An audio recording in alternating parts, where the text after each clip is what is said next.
Good evening, friends. Welcome to our YouTube channel Roots of Civil Engineering. आपका अपने YouTube channel roots of civil engineering में आपका स्वागत है। राजस्थान जीके एमसीक्यू बैच अपना कंटिन्यू चल रहा है। राजस्थान जीके एमसीक्यू बैच, और आज हम आपके सामने लेके आए हैं रीट का एग्ज़ाम। रीट 2022 का एग्ज़ाम है। इसमें हम एसएसटी का जो सेक्शन है जिसमें राजस्थान जीके के क्वेश्चन पूछे जाते हैं उसको हम सॉल्व करेंगे। तो इस रीट का जो शिफ्ट थर्ड का एग्ज़ाम हुआ है 24 जुलाई मॉर्निंग शिफ्ट में, उसका सीरीज़ ए है। सीरीज़ कोड क्या है? ए है। तो इसमें जो एसएसटी क्वेश्चन है राजस्थान जीके से संबंधित उनको हम सॉल्व करेंगे। तो फर्स्ट क्वेश्चन देखते हैं। हाँ जी, तो क्वेश्चन नंबर 121 से हमारे राजस्थान जीके स्टार्ट है। क्वेश्चन नंबर 121 से। तो क्वेश्चन नंबर 121 को देखते हैं। निम्न को सम्मिलित कीजिए। कुछ उत्सव यहाँ पर गिवन है, आपको उत्सव दे रखे हैं और उनसे संबंधित जिला। मैच द फॉलोइंग का क्वेश्चन है जिसमें अलग अलग उत्सव हैं और उनसे संबंधित जिले कौन कौन से हैं। तो देखिए, ऊंट उत्सव कहाँ मनाया जाता है? ऊंट उत्सव बीकानेर में। मधु उत्सव जैसलमेर। पतंग उत्सव जयपुर। और मेवाड़ उत्सव उदयपुर।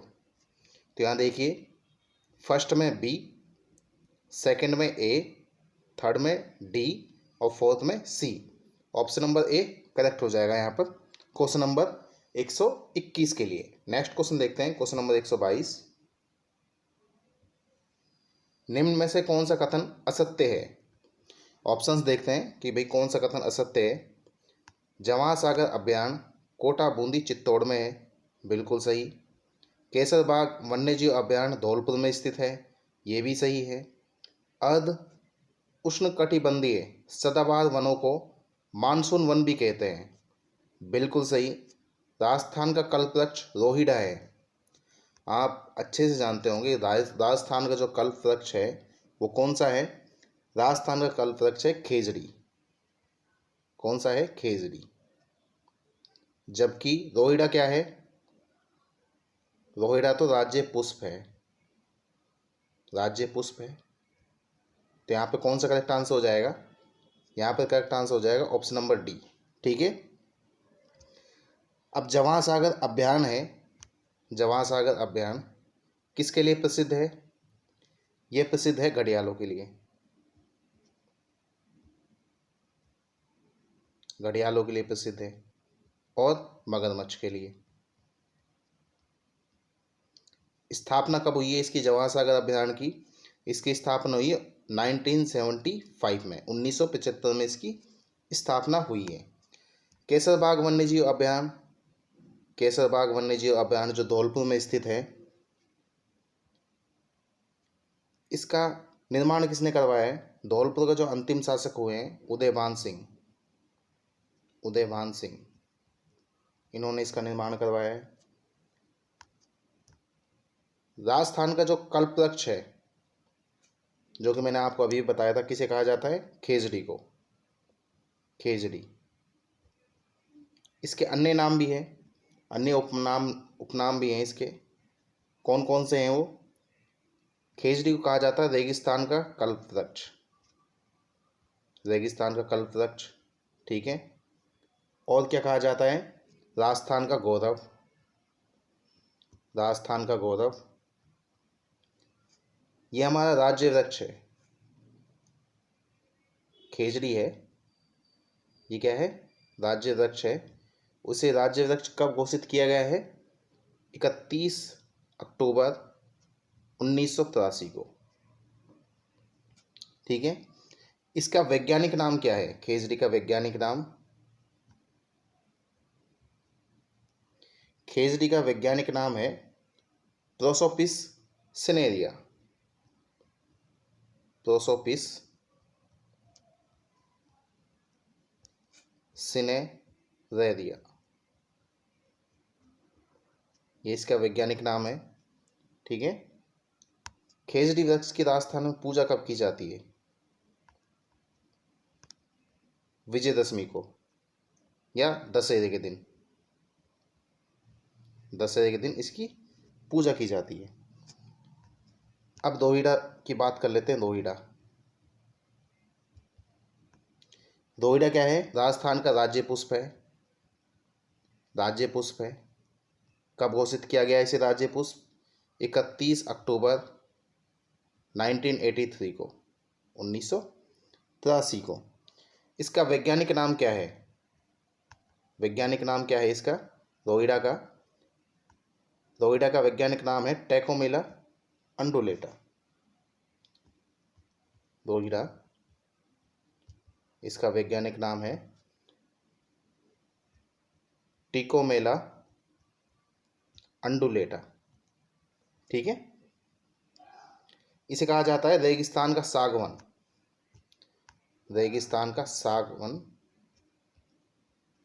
रेगिस्तान का सागवान कहा जाता है दोहिड़ा को, रेगिस्तान का सागवान। ठीक है, दोहिड़ा पुष्प को कहा जाता है। नेक्स्ट क्वेश्चन देखते हैं, क्वेश्चन नंबर 123। कौन सा सही सुमेलित नहीं है? कुछ नदियां हैं और जो उनकी, जैसे लूनी है, जोजड़ी, माही, बाणगंगा, बनास, मैनाल, चंबल और पार्वती, ये नदियों का युग्म दे रखे हैं। इन नदियों के युग्म में से हमको ये पहचानना है कि कौन सा युग्म गलत है। सहायक नदियाँ यहाँ पे गिवन है। तो लूनी नदी की सहायक नदी कौन कौन सी होती हैं? तो लूनी की सहायक नदियाँ हैं सूकड़ी, मीठड़ी, खारी, जवाई, जोजड़ी, सागी, लीलड़ी। ये सभी किसकी हैं? लूनी की सहायक नदियाँ हैं। तो जोजड़ी बिल्कुल सही है, तो ये सही हो जाएगा। लूनी और जोजड़ी का युग्म है, सही है। बनास, मैनाल। अब देखिए बनास की कौन कौन सी सहायक नदियाँ हैं बनास नदी की? तो बनास नदी की सहायक नदियाँ हैं कोठारी,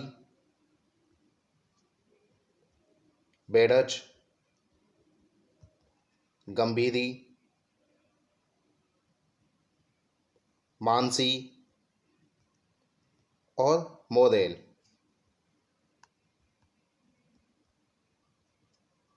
ठीक है, ये सभी किसकी सहायक नदियां हैं? बनास की सहायक नदियां हैं। माही, बाणगंगा, ये सही है यहाँ पे, ये भी सही है। माही, बाणगंगा। माही की सहायक नदियां कौन कौन सी है? माही की सहायक नदियां हैं ईरू, सोम, अनास, चाप, एराव। ये सभी किसकी सहायक नदियां हैं? माही नदी की। ठीक है, और चंबल की सहायक नदियां कौन कौन सी हैं? चंबल की सहायक नदियां हैं आलनिया, पदवन, बनास, काली सिंध, पार्वती, बामनी, मेज। ये सभी किसकी हैं? चंबल की है। तो यहाँ पे देखिए जो युग्म गलत है ये माही और बाणगंगा, ये युग्म गलत है। जबकि लूनी की सहायक नदी जोजड़ी होती है, बनास की सहायक नदी मैनाल है और चंबल की सहायक नदी पार्वती है। तो यहाँ पे ऑप्शन नंबर सी करेक्ट हो जाएगा। नेक्स्ट क्वेश्चन देखते हैं, क्वेश्चन नंबर 124। अजमेर के पास स्थित पुष्कर में वराह मंदिर का निर्माण किसने करवाया? अजयराज, अर्णोराज, विग्रहराज चतुर्थ या पृथ्वीराज चौहान? तो जो वराह मंदिर है, वराह मंदिर, इसका निर्माण करवाए हैं अर्णोराज ने। किसने? ऑप्शन नंबर बी करेक्ट हो जाएगा, अर्णोराज या आनाजी, आनाजी। ठीक है, इनकी उपाधि क्या थी अर्णोराज की। अर्णोराज की उपाधि थी महाराजा धीराज परमेश्वर। महाराजा धीराज परमेश्वर। ठीक है, तो यहाँ पे option number B correct answer हो जाएगा। नेक्स्ट क्वेश्चन देखते हैं। राजस्थान में 1857 की क्रांति के समय सिरोही रियासत का पॉलिटिकल एजेंट कौन था? JD Hall, Major Burton, Major Eden या मैकमेसन? अब देखिए, ईडन जयपुर का था पॉलिटिकल एजेंट, बर्टन कोटा का, और मैकमेसन किसका था? मारवाड़ का। मारवाड़ का कौन था? मैकमेसन। जेडी हॉल कहाँ का था? सिरोही का। तो ऑप्शन नंबर ए करेक्ट हो जाएगा। अब देखिए, कुछ पॉलिटिकल एजेंट और बचे हैं, उनको भी देख लेते हैं।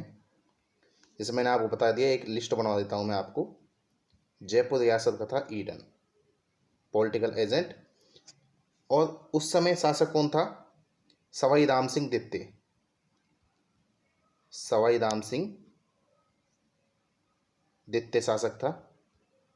ठीक है। मेवाड़ का पॉलिटिकल एजेंट सावस। मेवाड़ के सावस।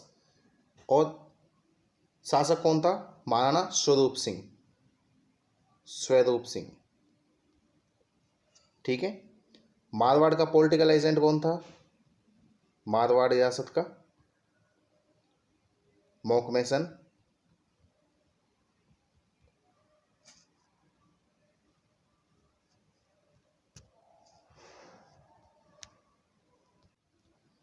मारवाड़ रियासत, मारवाड़ रियासत का पॉलिटिकल एजेंट था मैकमेसन। और इस समय किसका शासन था? तख्त सिंह का। तख्त सिंह शासक थे। ठीक है। भरतपुर, भरतपुर का पॉलिटिकल एजेंट था मॉरिसन और निक्सन। मॉरिसन एवं निक्सन, ये दोनों पॉलिटिकल एजेंट थे। और भरतपुर का शासक था जसवंत सिंह। जसवंत सिंह। ठीक है। नेक्स्ट, कोटा का बर्टन, पॉलिटिकल एजेंट। और कोटा का शासक कौन था? महाराजा राम सिंह दित्ते। राम सिंह दित्ते। नेक्स्ट, सिरोही। इस क्वेश्चन में सिरोही का ही पूछा गया है, तो सिरोही का है हॉल। और शासक कौन है? शिव सिंह। कौन है शासक? शिव सिंह। तो मैंने आपको सभी बता दिए हैं। नेक्स्ट क्वेश्चन देखते हैं। Question number 126। मोतीलाल तेजावत किस गांव के निवासी थे? फलासिया, कोलियारी, सामलिया या मानगढ़? मैंने अपने पिछले लेक्चर्स में भी मोतीलाल तेजावत के बारे में बताया है। मोतीलाल तेजावत का जन्म कब हुआ? मोतीलाल तेजावत का जन्म 1886 में किस स्थान पर हुआ है? कोलियारी गांव में। कोलियारी गांव में जन्म हुआ है इनका, मोतीलाल तेजावत का। यही क्वेश्चन पूछा गया है। इनका उपनाम क्या है? आदिवासियों का मसीहा। इन्हें कहते थे आदिवासियों का मसीहा। ठीक है। तो यहाँ पे option number C correct answer हो जाएगा। और कुछ डिटेल्स है मोतीलाल तेजावत के बारे में। आदिवासी इन्हें बावजी कह के बुलाते थे, बावजी।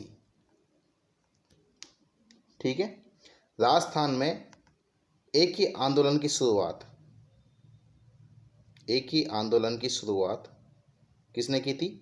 मोतीलाल तेजावत ने की थी। कहाँ? चित्तौड़ से।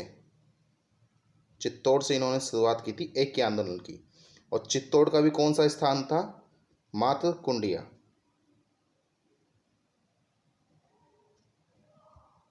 ठीक है।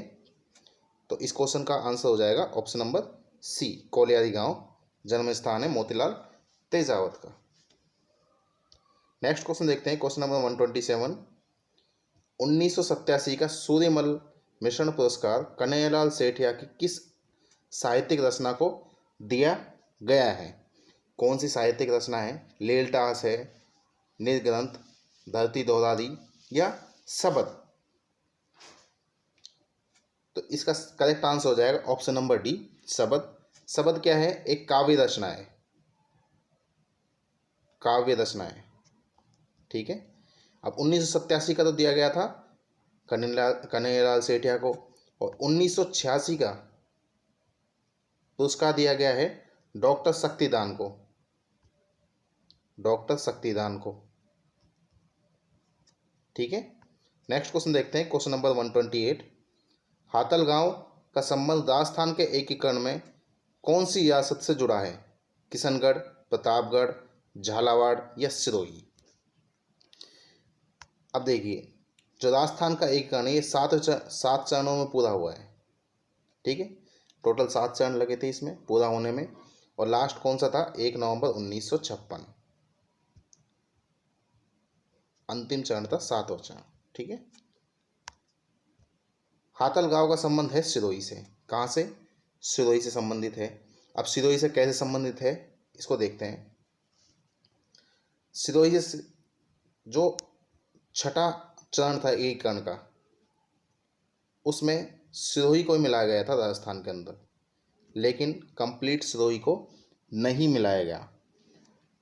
अब इसमें क्या किया गया छठे चरण में कि माउंट आबू सहित सिरोही का एक भाग गुजरात में मिला दिया। माउंट आबू सहित माउंट आबू लिया और सिरोही का एक भाग किसमें मिला दिया? गुजरात में। ठीक है। और बाकी का भाग किसमें मिला दिया? राजस्थान के अंदर। इससे क्या हुआ कि वहाँ पे आंदोलन होने लग गए। क्यों हुए सिरोही में आंदोलन? क्योंकि ये जो हातलगांव है, ये जन्म स्थान किसका है? हातलगांव गोकुलभाई भट्ट का, गोकुलभाई भट्ट का जन्म स्थान है। इस कारण यहाँ व्यापक आंदोलन शुरू हुए। फिर क्या हुआ कि 7वें चरण में 1 नवंबर 1956 को 7वां चरण हुआ। इस 7वें चरण में इस हातलगांव को सिरोही में मिलाया गया, सॉरी राजस्थान में मिलाया गया, राजस्थान में। और कंप्लीट सिरोही के भाग किस में मिला दिया गया? राजस्थान के अंदर मिला दिया गया। तो यहाँ पे option number D correct answer हो जाएगा। नेक्स्ट क्वेश्चन देखते हैं, question number 129। Governor general Lord William Bentinck ने किस दुर्ग को दुनिया का दूसरा जिब्राल्टर कहा है? मेहरानगढ़, सिवाना, नाहरगढ़ या तारागढ़? तो दुनिया का दूसरा जिब्राल्टर कहा है तारागढ़ दुर्ग को। किसे? तारागढ़ दुर्ग को कहा गया है। और तारागढ़ दुर्ग है कहाँ? 2 हैं, लेकिन ये वाला अजमेर वाला है। ठीक है, अजमेर दुर्ग। इसके और भी उपनाम हैं तारागढ़ दुर्ग के। उपनाम अन्य कौन कौन से हैं? जैसे अजय मेरू दुर्ग, अजय मेरू, इसे हम कहते हैं गठ बिटली दुर्ग, गठ बिटली। काफ़ी एग्जाम से क्वेश्चन में पूछा जाता है। और इसे कहते हैं राजस्थान का जिब्राल्टर। ठीक है। इस दुर्ग का सबसे ऊंचा भाग क्या कहलाता है? मीरान साहब की दरगाह। तारागढ़ दुर्ग का सबसे ऊंचा भाग क्या कहलाता है? मीरान साहब की दरगाह, दरगाह। ठीक है। अब देखते हैं मेहरानगढ़ दुर्ग के बारे में। मेहरानगढ़ दुर्ग है कहाँ स्थित? जोधपुर में। इसके उपनाम क्या क्या हैं? मोरध्वज और गढ़ चिंतामणि, ये दोनों इसके उपनाम हैं। ठीक है। जो मेहरानगढ़ दुर्ग जोधपुर है, इसका निर्माण किसने करवाया? राव जोधा ने। कहाँ पे स्थित है ये? किस पहाड़ी पे स्थित है? चिड़िया टूक पहाड़ी पर। यह क्वेश्चन काफ़ी बार पूछा जाता है।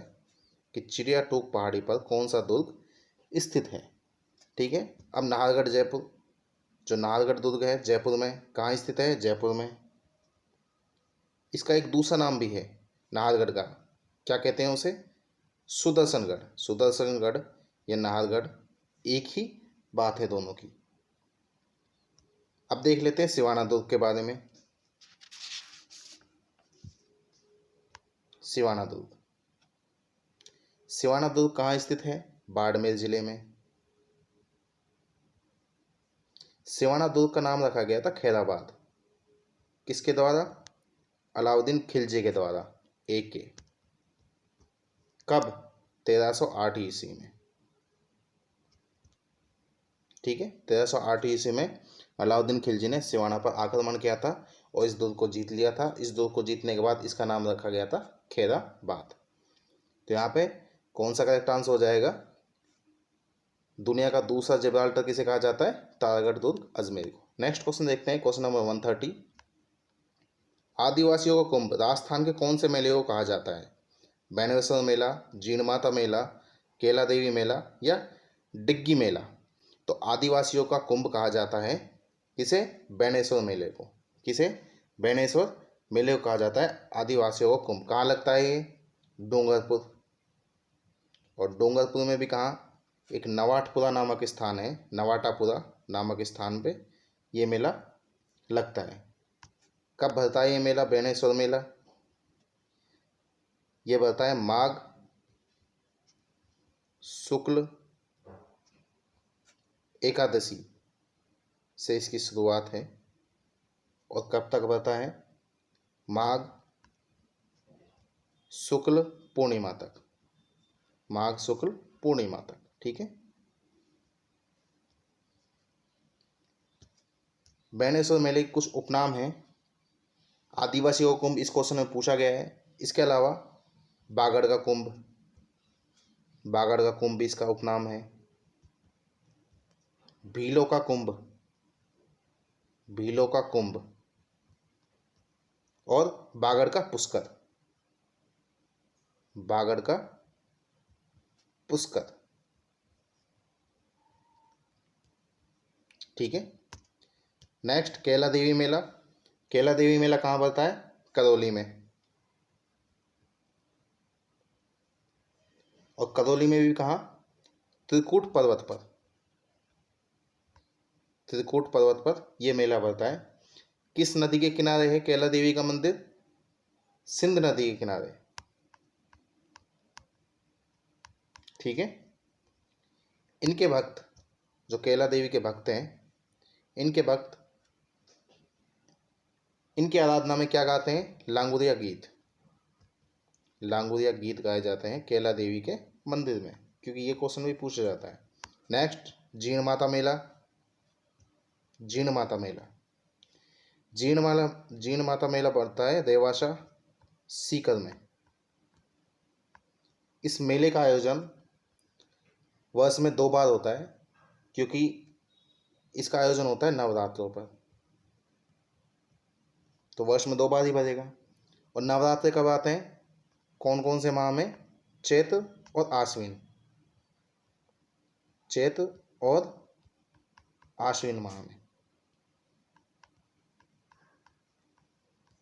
ठीक है, डिग्गी का कल्याण, डिग्गी मेला, जो डिग्गी कल्याण जी का मेला है, यह भरता है टोंक जिले में। किसमें, टोंक जिले में। ठीक है, नेक्स्ट क्वेश्चन देखते हैं, question number 131।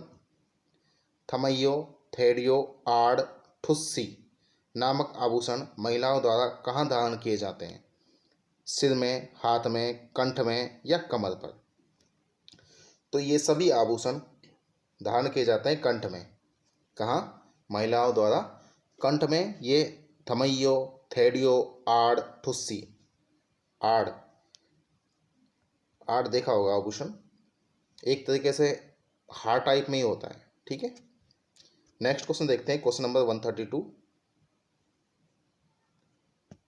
Maharaja school of arts and crafts की स्थापना किस राजस्थानी शासक द्वारा करवाई गई। तो Maharaja school of arts and crafts की स्थापना कराई गई है सवाई राम सिंह द्वारा। किसके द्वारा? सवाई राम सिंह द्वारा, जयपुर में। ठीक है, तो यहाँ पे option number B correct answer हो जाएगा। नेक्स्ट क्वेश्चन देखते हैं, क्वेश्चन नंबर 133। वालर नृत्य किसके द्वारा किया जाता है? वालर नृत्य किसके द्वारा किया जाता है? स्त्रियों द्वारा, स्त्री व पुरुष द्वारा, या फिर सिर्फ पुरुष द्वारा, या फिर इनमें से कोई नहीं। सबसे पहली बात, वालर नृत्य है ये किया जाता है गरासिया जनजाति द्वारा, गरासिया जनजाति। ठीक है, कौन कौन से स्थान पर? सिरोही के आसपास के इलाकों में, सिरोही का जो आसपास का एरिया है वहाँ पे ये वालर नृत्य किया जाता है। इस नृत्य में 2 अर्धवृत्त बनाए जाते हैं, 2 अर्धवृत्त बना लिए। ठीक है, जो बाहर वाला अर्धवृत्त है यहाँ पे पुरुष होते हैं इस नृत्य में, अंदर वाले में कौन होती है? महिलाएं। ठीक है, और ये नृत्य कब कब होता है? विवाह, विवाह जैसे समारोह या फिर त्योहारों पर यह नृत्य किया जाता है। और किसी भी वाद्य यंत्र की सहायता से यह नृत्य, मतलब कहने का मतलब यह है कि इस नृत्य में किसी भी वाद्य यंत्र का यूज़ नहीं किया जाता, किसी भी वाद्य यंत्र का प्रयोग नहीं किया जाता। तो आपको ये पता ही लग गया होगा कि वालर नृत्य ये एक कैसा नृत्य है? युगल नृत्य। कैसा है?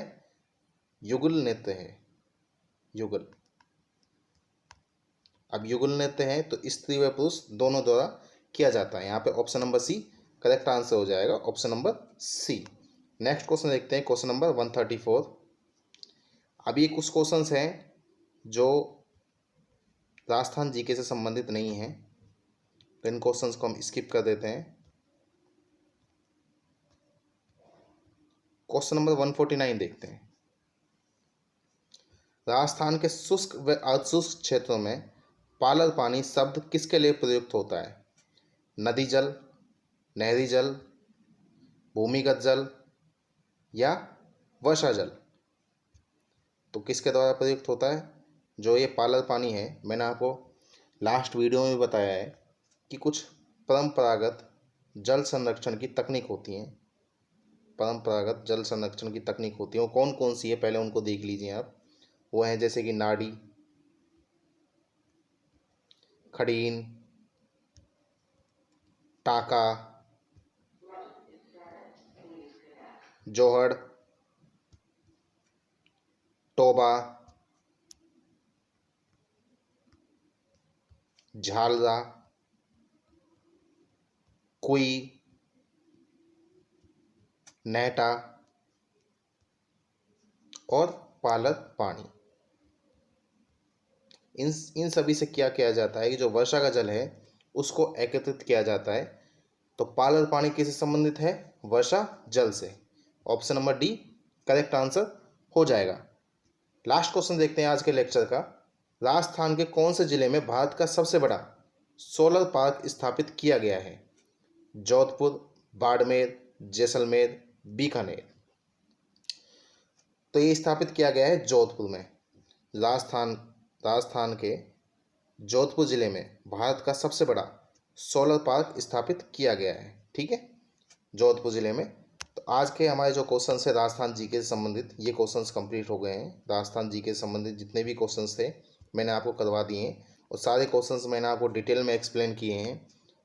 नेक्स्ट लेक्चर मैं आपको प्रोवाइड करूँगा रीट से संबंधित जो 2 पारियाँ और बची हैं जिनमें एसएसटी का एग्ज़ाम हुआ है। राजस्थान जीके पे हमारा फोकस रहेगा मेनली, राजस्थान जीके पे। ठीक है, तो राजस्थान जीके से संबंधित जितने भी क्वेश्चंस हैं वो मैं आपको उन 2 पारियों के नेक्स्ट लेक्चर में प्रोवाइड कर दूंगा। ठीक है, तो आज के लिए इतना ही, मिलते हैं कल। Thank you.